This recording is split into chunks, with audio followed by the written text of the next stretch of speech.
Music, dance, theater. It's time to take a seat on the aisle with Tom Alvarez. Hear from performers, producers, presenters, and creators who enrich our lives in the performing arts. Who's on stage? Here is Tom Alvarez to introduce you. Hello, and welcome to On the Aisle with me, Tom Alvarez.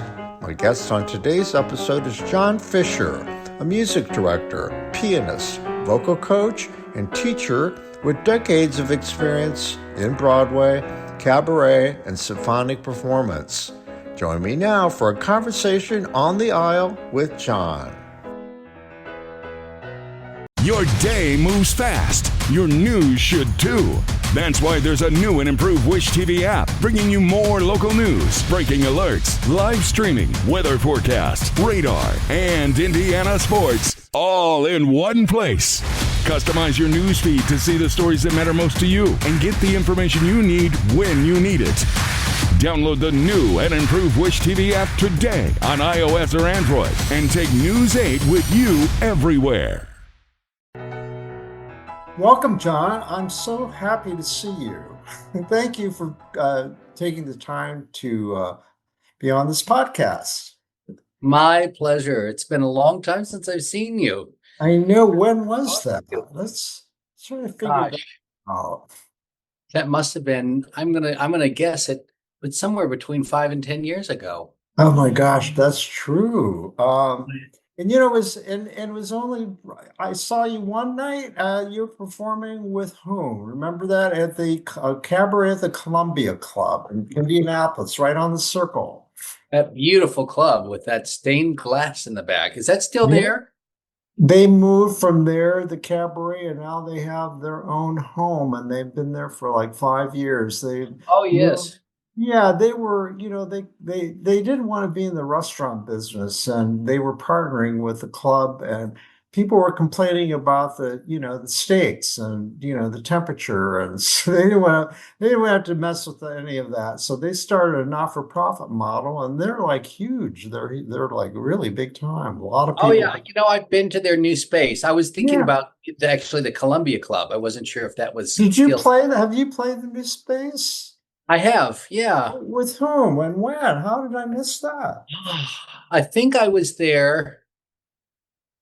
I think I went. They had moved to a church for a short time. That's true. Yeah, they were in a reconvert. Yeah, you were at the Landmark Center, and they had a small theater and then a large one. Yeah, I know exactly where you were. I was there with Emily Skinner and Alice Ripley. Oh, wow, that's right. That's right. Yeah. And then at the new space, I believe I was there with Ali Stroker. You were? I was. Wait a minute. I wasn't at that concert. I saw her in Oklahoma, in New York. However, yeah, she's wonderful, isn't she? Yeah. Oh, she was. She's just one of a kind talent. Really, she just really had a charisma that was remarkable. Yeah. Yeah, and that shows up in her cabaret shows as well. And and the fact that she's physically challenged really had nothing to do with it. I mean, it was noticeable, but she is such a great actress and singer, and just magnetic. So anyway, so it was fun performing with her. Yeah, absolutely. She and I go way back. When she was first out of college.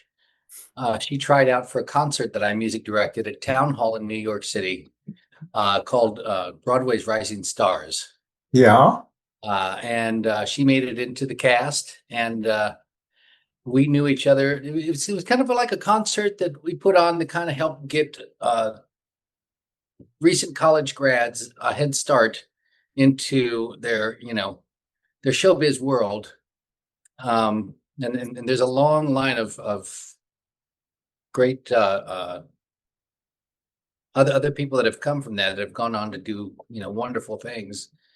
Lots of Broadway shows and stars, some even movie stars. It's been incredible. But Ali was part of that, so we had her back once to perform with us, and we reconnected and started doing some concert work, and actually made a live recording through what was the thing called? the book. You can rent books on there, and the concerts available on there. We did it down the Minetta Lane Tavern, not Mm-hmm. Tavern, Minetta Lane Theater. Yeah. Well, this is the sort of content that I love, and that's what I don't know if you took a look at my roster of people I've talked to, but a lot of your colleagues, I love talking to music directors and pianists because you guys have great stories, you know. You've worked with fabulous people, you've worked in great, prestigious, venues, you've Yeah. traveled, and yeah, you guys You got a good point you there. I guys know was where all the bodies are buried, you know? I was working when I was younger. I was working as an assistant to Larry Blank, Hmm. great Broadway orchestrator, conductor, music director, um, and he was doing this concert, and he got a phone call when we were in the room together, and I think it was from Betty Buckley, and she was wanting him to do the show in somewhere. I forgot what show it was. And he got off the phone and I said, "Well, are you going to do it?" And he's like, "Of course so. The stories, the stories." Yeah, and Betty Buckley, I got to see her at that same cabaret that we just talked about. So Oh, wow. Yeah. yeah, and yeah, I really appreciate the effort, those of you who work with some of these big names that, I had the great fortune recently. Well, anyway, this is about you, John. I want to know what's John Fisher doing these days? Oh, man. I'm doing, I keep track of you on Facebook, and that's what I book people off of Facebook. That's the truth right there, because I follow you all. And so, yeah. Yeah. That's one of the most useful things I think that Facebook is used for, is being able mhm. to see what we're all doing. And also the other thing I think is to reconnect with your old friends, Yeah, that well, thank you you for know. that. But I Yeah. have followed you, and so you're always somewhere interesting, playing with interesting people. Now, for you're no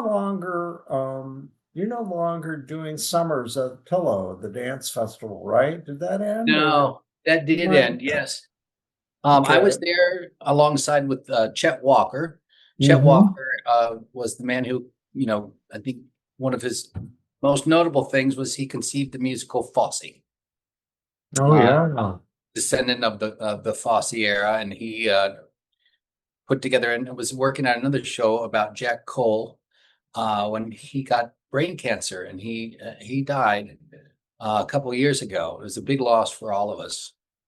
But that ended my time at the Pillow. Although I love to go back. I've been going back just about every year to the Berkshires in one way or another, either just for fun or to go visit. It's always a special place for me. How many years did you do that? Did that for seven seasons. Yeah, Yeah, yeah. and that But was I'm sure you found other things to fill your time. like any musician does. Yeah, we do everything and anything. Well, of course, as I said, I've talked with enough music directors to know that you work for multiple people, and some of you, work only with certain people, and so on and so forth, And so, Yeah. talking of rosters, who's on your roster? Well, this year, I've been working, I guess for the past about decade, I've been working with Spot On Entertainment that's been headed up by Scott Coulter. We have to talk about that because I've met Scott Coulter. He brought a show here to Indianapolis at the Allied Solutions Performing Arts Center, where Uh-huh. Michael Feinstein is the artistic director. And Scott brought a fabulous, I think it was a Motown show, but it was Yeah, just yeah, sure. wonderful. Oh, he puts together great shows. He does, and uh, pitches them to the pop symphonies all over the country. And Well, this is great. This will help me convince him to be on the show because he is one of the hardest yeah. working men in show business now. Yeah, and thanks to him, I've been able to perform with symphonies all over the country. I think this year alone, Wow. I did the Detroit Symphony, the Grand Junction Symphony, Jacksonville Symphony, Greensboro, Missouri Symphony. I know I'm probably missing a couple in there, but Wow. yeah, We got to hook you up with Jack Everly at the Indianapolis Pops. 100%. Okay, if Absolutely. he's listening, we put a bee in his bonnet right there. Because I love Indianapolis. It's such a great city. Yeah, what do you like about it? Or what did you Well, I like like that about it? river walk down there. I think it's also, those I In the remember White being River there. State Park? White River Yeah, State Park? where you go down and you walk by and there's the water that runs through the city. Yeah, the museums and all Yeah, the that. museums and the Fox Theater that there is beautiful. Yeah. Yeah, I walk there every day, my friend. Do you? It's Yeah, our I would it's our too. it's kind of our central park, right? Right, right. Yeah, and when you are in Indianapolis, I'm sure they put you up at all kind of places, but do you have any favorites? Oh, I can't, The Conrad, can't did you stay recall right now. there? Yeah, it's a I, blur. it's a blur right now. Yeah, Yeah. there's been so much traveling this year in particular. It's like I it's always hard. like to ask performers like you guys, like, what's life like on the road? Do you like it, or does it come with the territory? Oh, I love it. Do you? I welcome getting to go see any place that's new. I don't care if it's a major city or a small town. You been It's to always so. Dubuque? Have you been to Dubuque? I don't think I have. Not yet. No. Yeah. Well, Someday I I'm going to mean, get one of those maps and put pins in it, of all the places that I go. But yeah, so when you go to towns, do you like see the city? Do you go to museums? Are you a foodie? Do you go to restaurants and all the above? sometimes, yeah, sometimes if we have time, we'll go out. Usually, whenever we travel with Scott, we always go out someplace nice to eat all together like a family. And occasionally we'll get out and see something that we haven't seen before. Sometimes it's a very quick thing and we just go in, we fly in one night, we have rehearsal the next day and the show that night and we fly out the next morning. So I always try to get in at least a good walk around wherever I'm at just to see a Yeah. little bit of the. Well, my friend, you look very fit. Oh, thank you. Yeah, Thank you. I'm trying. yeah. So, well, I guess that ties into my question about food. Do you like food? Oh, Foodies? absolutely. Are you kidding me? So you like to try out restaurants when you're in these different towns? Yeah, yeah. Yeah. And so along the way, are you able to, well, it depends on how long you're there, but typically what it's like a one night stand or weekend, you don't really get to meet new people, do you? Or do you? Do you like gather people in each city? You gathered me, here I am. Yeah. Occasionally, if we, it just depends on who's there. Sometimes there's people that I know in every city that I've been friends with before. Yeah, They'll have come out and see the show. yeah, And yeah. occasionally some people will, one of the best ways to kind of keep in contact with somebody is that they'll take a picture or a video of something that was done and post it on social media. Well, I've interviewed you before and I have a website which I still maintain and this podcast, and I'd also do a TV segment. So I have my quote brand on the aisle with Tom Alvarez. So that's why, yeah, I'm kind of the arts guy, and I love it. I love it because I get to talk to people like you, and And we need you so badly like that. yeah. Well, that's the thing. There aren't any critics writing for any newspapers. There's just a handful. And Mm. everybody's a blogger these days, but I used to, way back when I called myself a blogger, then I realized, no, I don't want to do that. I want to be taken seriously, and that sounds like a hobbyist. Sure. And but in any case, as you know, and I hope you agree with me, you talked about Indianapolis, you like it here. Do you agree with me that, and you would be a good one to confirm this? From where I sit, I have a bird's eye view and I cover everybody and everything here, music, theater, dance. And I believe that between the ISO, the Performing Arts Center, the cabaret, that we've become somewhat of an entertainment hub. A lot of big names come Absolutely. through here. Absolutely. And done well too. I mean, the cabaret in itself, such a great building now. It has such a wonderful Shannon built that following. house. It's Shannon's house. Shannon Purcell. managing director. Do you know what I'm talking about? I believe so. Yeah. It's her vision. And, I remember the days when they had to knock on doors to get people to come to Indianapolis, so the flyover, right? And Yep. now, John, I don't know if you're aware, but every big name they want Tony Awards. They have a whole series. And they Yeah. want Yeah. Tony Award winners. We need more of those in every city. My gosh. They either want people who just want Tonys or recently. Recently. So you get, I could go on and on and on. Recently I was backstage and they have this collection of posters from all the people who played there, and it's just overwhelming. And of course, word has spread in showbiz when you perform with these places. That is a good place to go. If they treat you professional like the professional that you are, and they from the moment you land in the city until you're flying out, first class. That's how it's like having a great concierge service. Absolutely. I also remember they have this wall backstage. Yeah, that's you there. You sign the wall, and then you can look all around the wall and see all the people that you know. Is that common in a lot of these clubs and these? No, not necessarily. Not necessarily. That was kind of unique. Some places have that. I remember there was a theater in Atlantic City, very big theater, few thousand seats that we play at.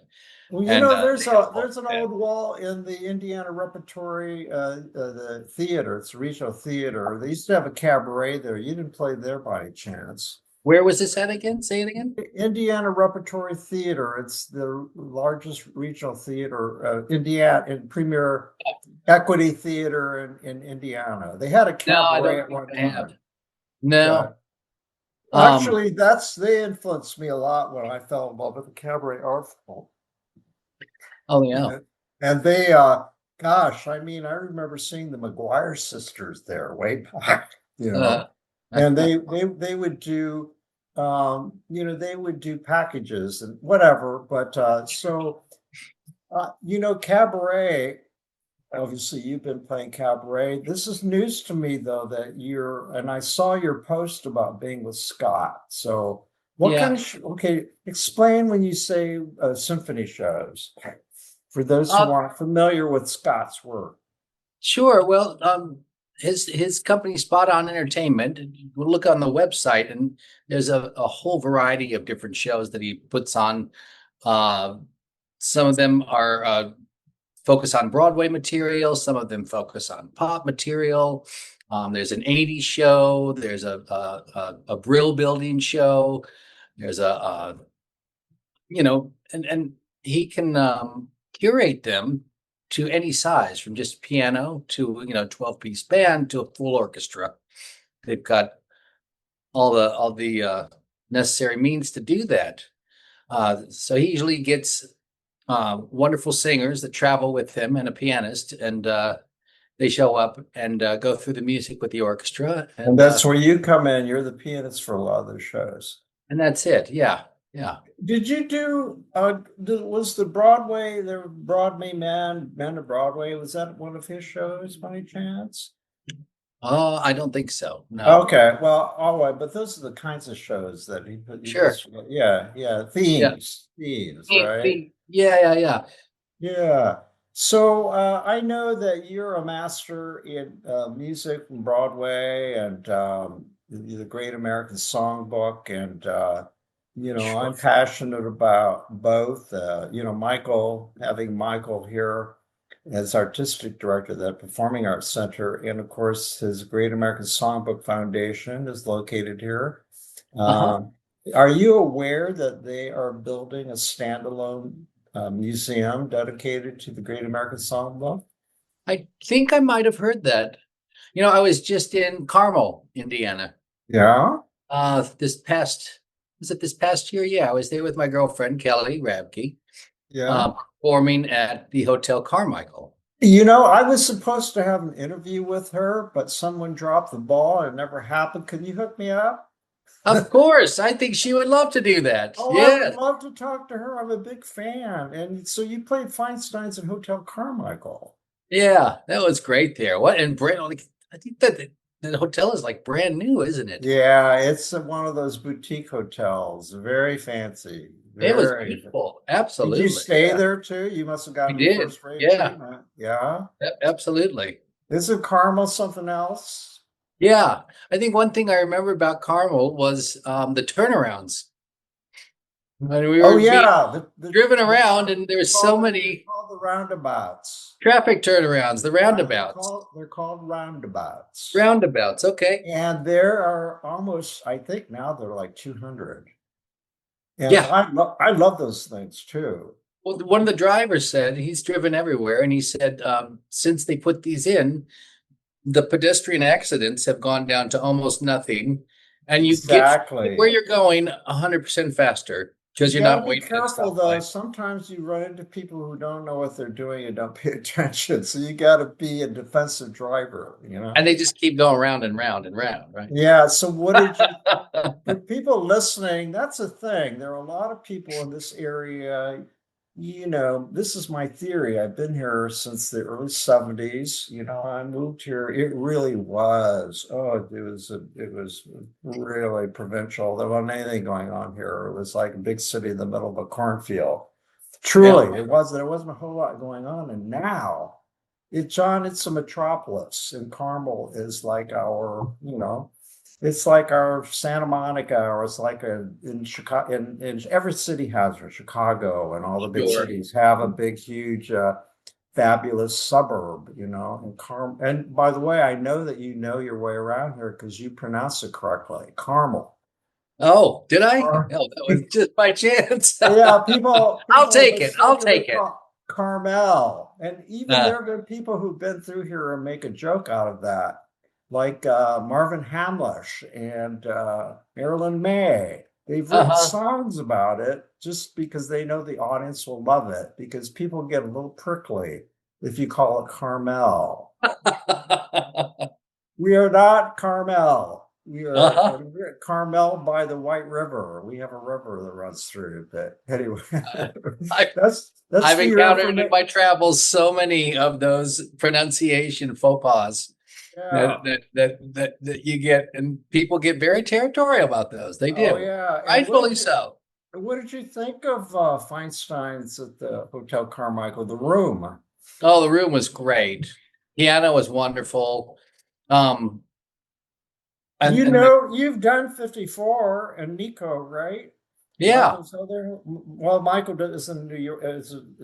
His name is attached to the one in New York now, but you've done both of those rooms, right? Both of those rooms, yeah. And I've also done the Nico. I'm actually going back out there next month, a couple weeks with Emily Skinner. We're going to be performing a couple nights at the Nico. Okay, Emily, of course, I'm familiar. Remind me of some of her credits, would you? Well, she started out in Sideshow alongside Hal yes. Strictly. She was who I was performing with whenever I first met you. That's right. That's right. She was also in the Full Monty, the Okay. Prince Broadway. What else? She's been in a slew of things. Yeah. That's just to name a few. Now, was there someone that you were close to that you played with who passed away? Did I imagine that, or was there someone? There was some cabaret singer, and I thought it was you who was her music director. No. No. Okay, well, that's good to hear. But Yeah. people come and go, but I thought maybe it was you. But in any case, so what's it like playing for these singers that you work with? I mean, you know, they've got these Broadway voices. They've sung, and I mean, you know, they're just the pros. What's it like? Yeah. That's a really general question, but yeah, what is it like? It's a whole lot of things. I'm going to say it's, as a pianist, it makes life much easier because they know exactly what they're doing. You know, you don't have to work too hard to get things into shape because they come in with a good mind of what, you know, they want to do. And I just follow suit that way, you know. And do they let you, does it depend on the singer? Are you part of the Is it a collaborative process, or do some of them it's my way or the highway, or is it a variety of approaches? Oh no, they always want, they welcome my suggestions. And Yeah. sometimes I even get to sing with them, you know. I had forgotten that. Yeah, I've Yeah. taken on that hat recently. I've Are been you a singing quite a baritone? bit more. You a A yeah, baritone? baritone. I've got some tenor notes though, occasionally, if the day is right. Yeah. Well, I Yeah, you have good pipes, that's for sure. yeah, yeah. Yeah. Um, So what kind of stuff do you like to sing along with? oh, it just depends on the person. I'm game for anything, and I love to sing background vocals. Yeah. So it's a huge canon. How many songs are in your memory? In In your my memory, repertoire? Yeah. How many do you know without music? none. I love. I mean, I know to sit down and play them from memory. No, there's too many songs. I need at least a chord chart in front of me to play along. But the amount of music I have in my head, there's not many songs I don't know that are in the general consensus, or at least in the American Songbook. Whenever I hear something I don't know, I really perks me up. Um, Yeah. we're always on the hunt for something good, something new, something somebody hasn't heard of yet. Especially for the New York crowds. Outside of New York, tend to go a little bit more towards what people are used to hearing. They like to hear the original songs that they've heard that are tried and true. John, do you remember at all? What was your impression of indie audiences? I happen to think that we have a really well-educated cabaret crowd, people who go to New York, who Yeah, know their Great American Songbook.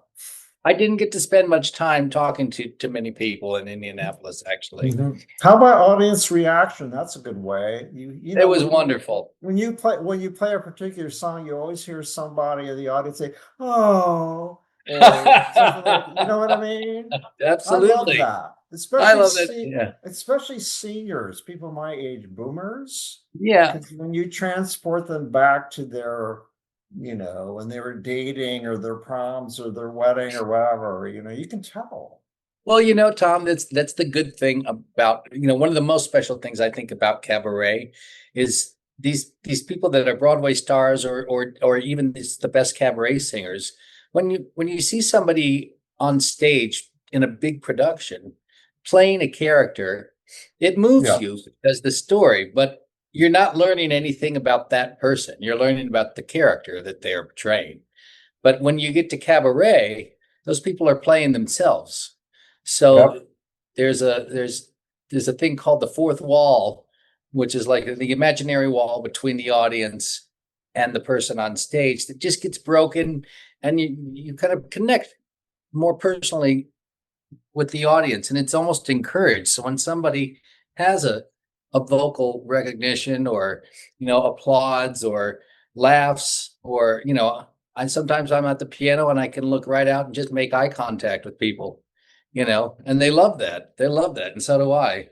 It's that personal connection when you leave the night after hearing somebody, that you learn a little something about them maybe you didn't know before. Yeah.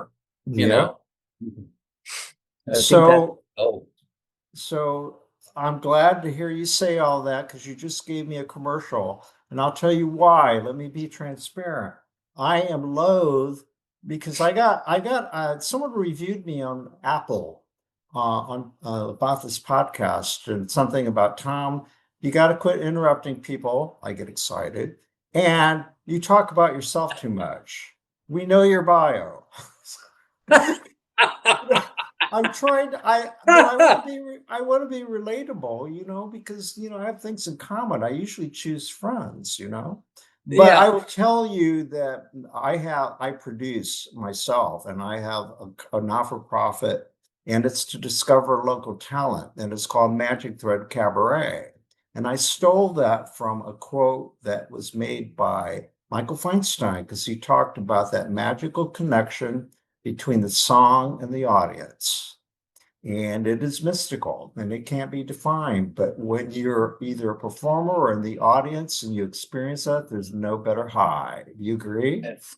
Absolutely, 100%.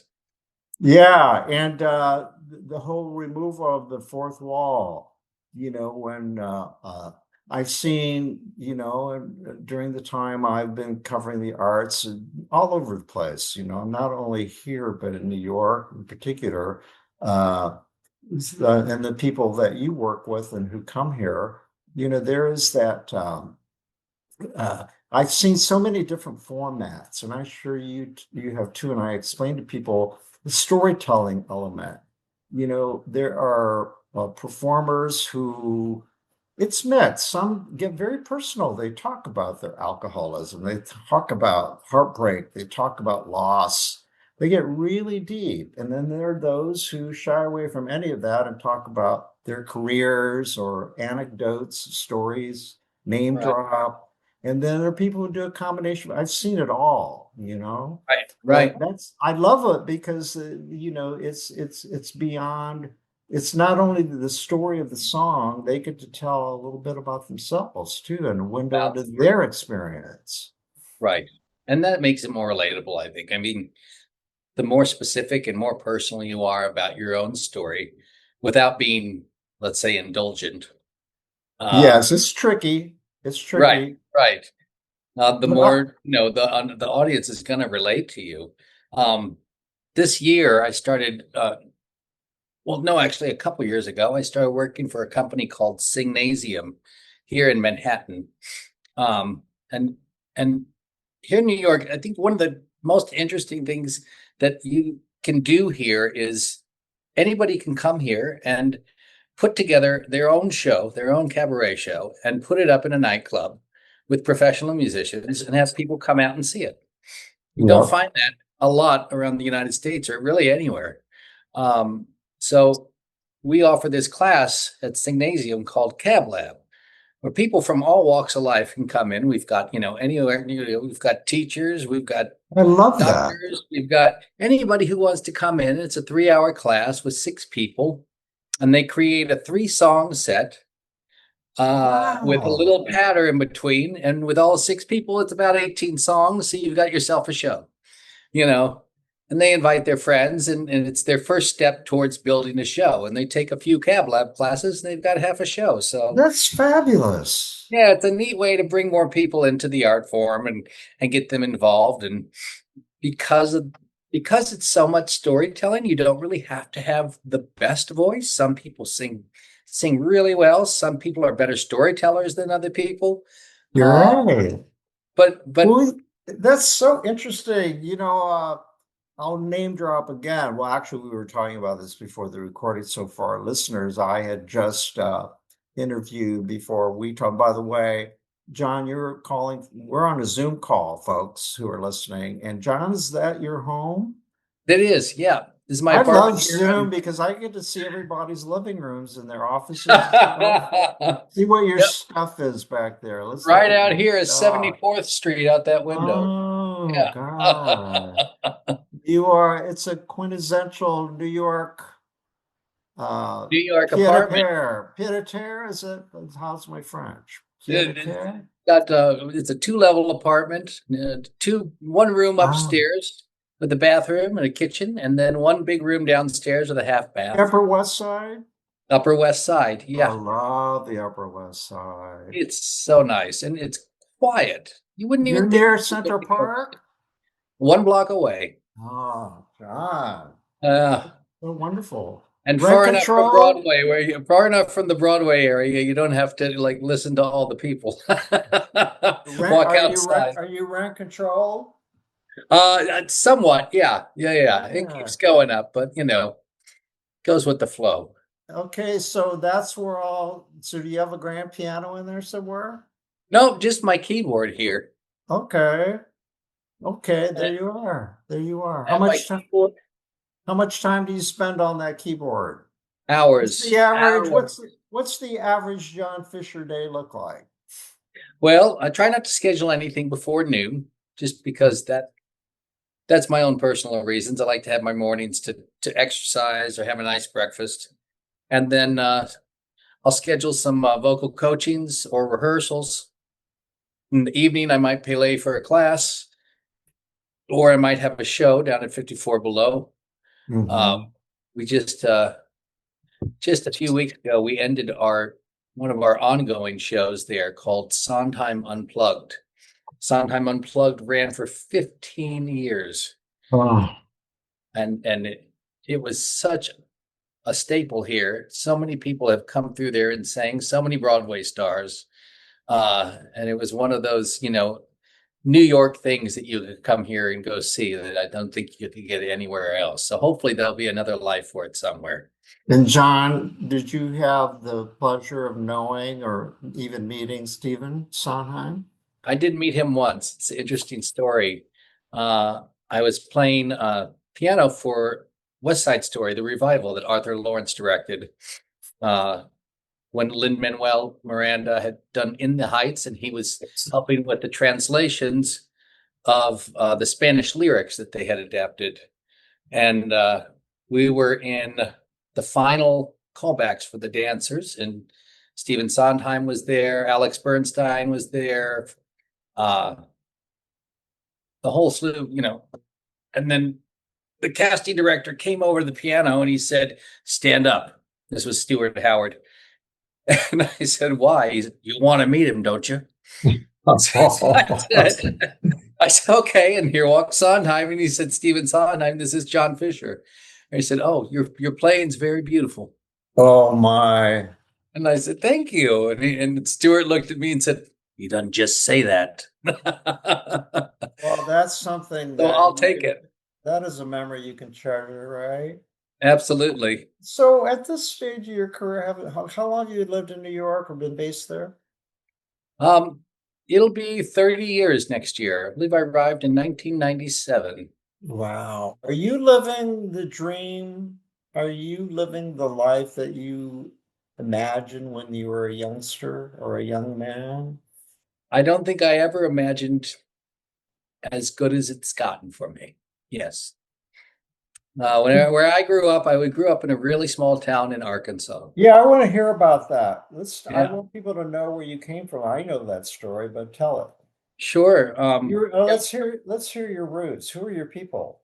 I grew up in a place called Hot Springs Village, Arkansas, which was a small community at the time. It was the kind of place that they would offer free tours to people who would come down and vacation there and look at the properties to see if they would buy them.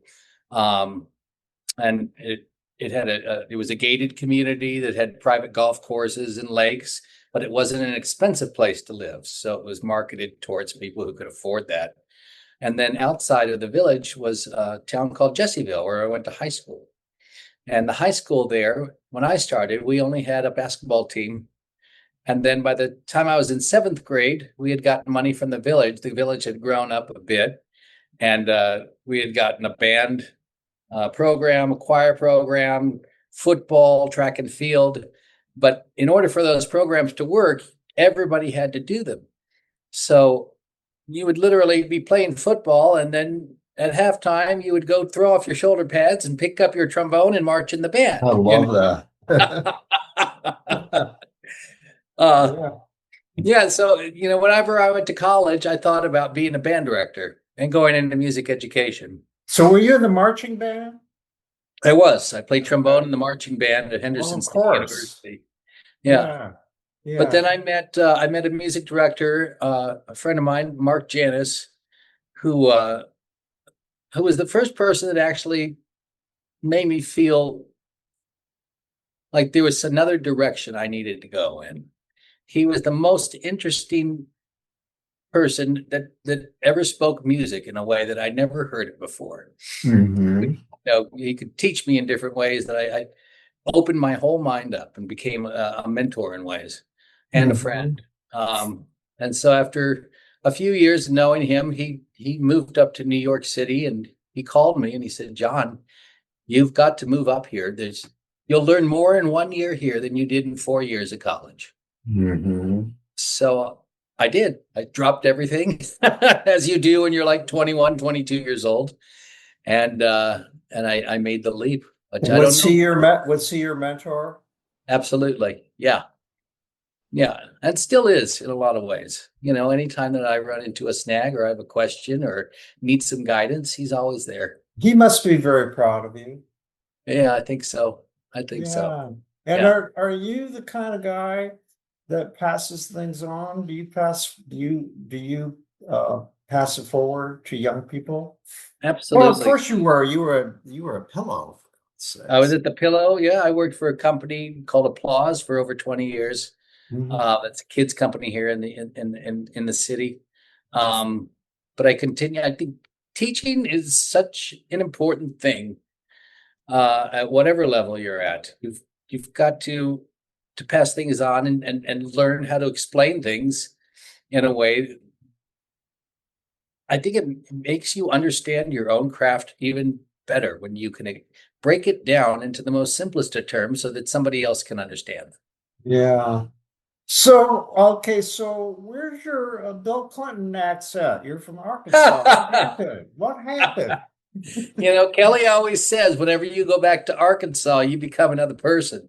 Can you do some for me right now?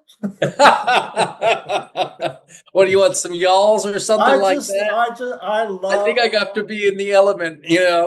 I studied theater and I've acted and whatever, and I love accents. The more obscure the better. But so I mean, I'm sure you're around your people when it comes out, right? Like Yeah, she when I get said, down to right? Arkansas and they start calling me Johnny. You know what, Uh, though? They say that don't have shame about that anymore. Of course, in theater school broadcasters, they train you to get rid of it, right? But I yeah, guess I hear they're coming back. That, it's those cool. You strong should, accents, sure, yeah, they're you got to bring that Arkansas back, they're endearing, right? Put it in your put it in your next show, okay? I Yeah, sure I would will. love it. I mean, I'm hoping here to talk soon with Del Shores, who wrote Sordid Lives. Hmm. Sordid Lies, the movie, Yeah. and it starred, oh gosh, he's passed away. The diminutive actor who was in Will and Grace, Southerner. You know what I'm talking about. Yes, yeah, yeah, short guy, right? Yeah, yeah, yeah, Yeah, yeah. He passed away, and he became famous again on Instagram during COVID. yeah. Yeah. So what did you do during COVID? I love talking COVID stories with entertainers. I Yeah. covered people you had tip jars. They had to make a living during Yeah. COVID. Yeah, What did when it started, oh my gosh, I think I took a small business loan and bought equipment because I thought, well, I'm going to have to play outside. I should get equipment to play outside. I think we were all trying to figure out what to do. So that was one thing, is I would play outside of an outdoor restaurant or something like that. Or then I started doing online virtual concerts. yeah, and And then I would make tracks for people that wanted to sing along to virtual concerts. And then I actually did some. I remember Allie and I went to where was it? I think it was Philadelphia, where we went, and it was the annual gala of one of the theaters there, and we did a concert that they filmed for their patrons, which was the most odd thing because you get done with one of your numbers and you don't get any applause, yes. which is like, that's heavy lifting because usually you put out all that energy and then you get back energy from the audience. Oh They yeah. applause. You're like, okay, that's great. And then, you do this big thing and then all of a sudden it's like, okay, what do we do now? So Yeah, it but was very hard. you can imagine these. I mean, I know the theater companies actually did. It was like a film. It was like a movie. It was like PBS, right? And Yeah. they talk about not having that audience. The same with all the performing arts that had to do the same thing. Yeah. And Uh, then when it I, started to open up, Kelly and I actually worked on her one woman show that she created. She stands at about 5 foot tall. So we came up with a show called Tiny Giants, Petite Powerhouses from Garland to Gaga. I So it's love that. all women that were 5'2" and under. Now Uh, that's a gimmick right there. we got to showcase it at the Paper Mill Playhouse in their outdoor cabaret Well, we series. got to bring that to Indy. Let me Wouldn't that be help. fun? Yeah. We've got that Absolutely. one, and we've got a Broadway version of it too. So we've got them ready to go. They're a lot of fun. So when are you coming back to Indy? Hey, that's a good question. I'd come back anytime. Maybe Well, I'm Kelly and I good. should come back there. Well, my show is like developing an audience, and hopefully all the decision makers are going to be tuning in. But yeah, well, I have a deep love and passion for cabaret, as I've said, and ever since I first discovered it. But I'm wondering what in your estimation, what is the status of cabaret from where you sit around the country? Is it flourishing? Are clubs able to make it, or what's the deal? I I don't Is it know. I don't. alive and well? It's up and down. It really is. Sometimes you go one place and you think, "Oh gosh, no one showed up." Oh, I And then other know. times you go to another place and it was, it's packed. I was just out in Palm Springs with Emily Skinner at the Coachella Repertory Theater, and there wasn't a seat left in the house Mhm. for her show. Uh, How much is this tied to the venue and their marketing, though? I think that has to do with it too. There's also so many other things that are going on that you're competing with. I don't know. There's no rhyme or reason to it. We're always trying to figure it out. Yeah. But But like you said, you have to do anything that you can do to make a living, including, it yeah, sounds like this Scott Coulter thing is really a great, um, you Scott's the know, hardest working man in show situation business for right you. now. Yeah, he's really done well on himself and created something really special. Mhm. I hope you get him on your show. I'm going to see I him actually will. next week, and I'll mention it to Please you. do. Okay, well, Yeah, there's a whole list of people I want you to help me with, okay? you got it. Help me, Anything I help can me. do. I need to get around the booker, or not the booker, the managers and the publicists. They're paid to be gatekeepers. Like, who in the hell are you, Tom Alvarez? No one knows you, a lot of entertainers do not like interviewing because the reporters usually don't know what the hell they're talking about. They're asked boring questions. They don't do their homework, and it's a pain Sure. in the ass, isn't it? Yeah, yeah, And yeah. so, But no, this has been a lot of fun. what's that? I said this has been a lot of fun. Well, as I said, I love to have people that I've met, here. I haven't had to go Right. to New York to track down people because a lot of folks have just played here, they've been Yeah. here and No, it's performed been at the. wonderful that we've been able to keep in touch all these years. Yeah. Yeah. So, what I always like to, we talked about. Tell me again about the cabaret, and is there a way people can find out about that organization or that program that you mentioned? The cat, what do you call it? Signasium. Yes, It yeah, has the cabaret classes. Yes, I believe it's signasium.org. So it's like gymnasium, but only okay, signasium. yeah. Uh, and it's a not-for-profit, and they offer all types of classes. If anybody ever wants to take one, they've got recording classes, arranging classes. Wow. Right now, we're doing a full-scale musical. We do this every summer. This is our second summer to do it. Last summer we did Jesus Christ Superstar, and we treat it like a class. We get professional music directors, choreographers, directors, and a band at the very end, and put up an entire production. This year we're doing a show called Disaster that was written by Seth Rudetsky, and it's all the songs from the 1970s. Oh my You know, goodness. hot stuff, and all the those And favorite are songs. you a pal of Seth Rudetsky's? I've met him a couple of times. Well, Yeah, we I'm don't trying to know get each him other on too this well. show too, so put in a good word. Okay, you got it. Actually, he's a close friend of Anne Hampton Calloway and Liz Calloway.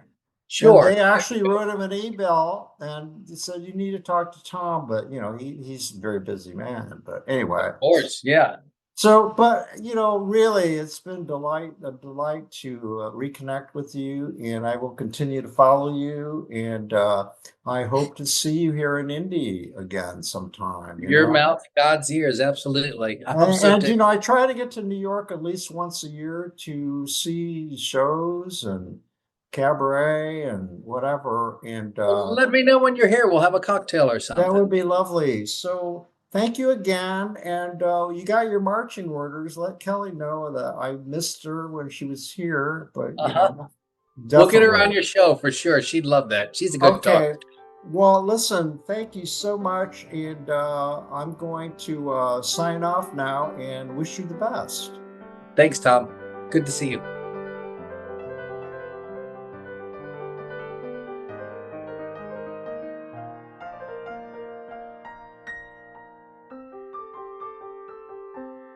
Our thanks go out to our media sponsor, Urban Times. Urban Times is a monthly news magazine which serves as the official newsletter for 15 Indianapolis neighborhoods, offering news about development, arts and entertainment, and from the business community. Thank you for joining me on the aisle. Please subscribe to my podcast, and if you want to hear previous episodes, find them on the All Indiana Podcast Network, or listen to them wherever you get your podcasts. This is Tom Alvarez. Who will take center stage on the podcast next? Your seat on the aisle with Tom Alvarez awaits.